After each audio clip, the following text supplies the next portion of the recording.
Republican Congressman Mark Harris of North Carolina, member of the House Judiciary Committee. Great to see you this morning, Congressman. What are you hearing from your colleagues on the Hill? Does this shutdown end anytime soon? Hey, Charlotte, well, thank you so much for having me this morning. Boy, that's the question of the hour. When will it end? And we are not seeing at this point any movement by the Democrats to stop this silliness that's going on. I mean, you reported it. Here we are, day 22. We did our work in the U.S. House on September 19th by passing the clean CR and sent it over to the Senate.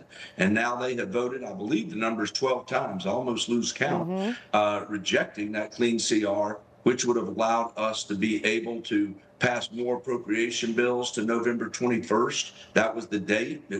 There were no tricks, there were no add-ons, there was nothing. It was just simply a clean CR to November 21st, which would allow us to move more appropriation bills. But they're playing politics, and we're calling it the politics of pain.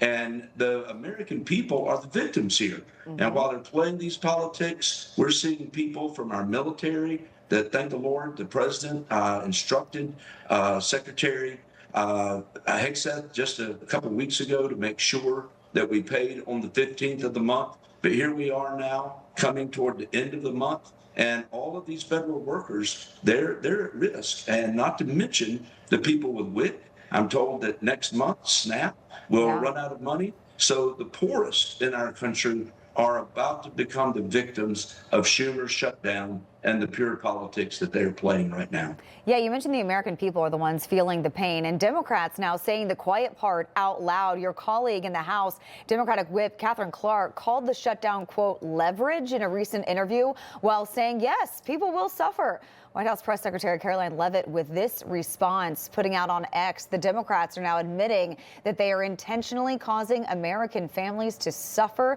with their reckless government shutdown. What is wrong with them? Your reaction, Congressman?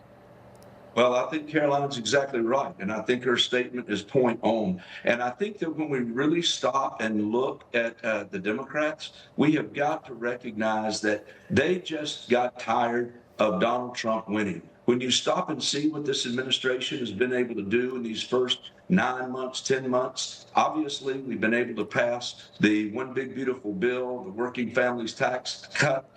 That was monumental in our history. We were also able to roll back regulations that have taken place. We're able to do things that have needed to get our economy moving again. The president was having win after win, and they're just looking for any way they can to try to throw a wrench in it. But I believe the American people are smart enough to see it. I think the American people are going to bring a backlash to the Democrats for the action that they're taking. And listen, elections matter. And we've now had a majority of folks, when you look about it, bipartisan. We had a Democrat that supported in the House. There have been several Democrats that have crossed over and supported it in the Senate. And so we've got a majority. And they're using this leverage, as the Congresswoman said, to inflict pain on the American people. And it's ridiculous. And I pray that they come to their senses sooner rather than later. Yeah, I think a lot of us do. And some Republicans, including Senator Tommy Tuberville and Congressman Jeff Van Drew, saying that the president should now be more involved in creating a solution to this funding fight. But as it stands, this fight, really, it's just in the Senate. Is there anything that the president can or should do right now? Well, there's really nothing to be done. How many times have we said it? And we've had to say it over and over again because it's just the facts. A clean CR that, of course, the Democrats had supported 13 times previously that would go and just allow us to move the date to November 21st so we could move appropriation bills. There's nothing to negotiate here. And the Democrats have got to just come to their senses that they can no longer hold the American people hostage. We promised that if they want to talk about these ACA subsidies, they're going to be talked about. We're going to take them up as we should in the Congress. But it's not something that we need to negotiate while they hold the American people hostage. All right, Congressman Mark Harris, we have to leave it there. Thank you so much for taking the time this morning. Thank you for having me, Shona.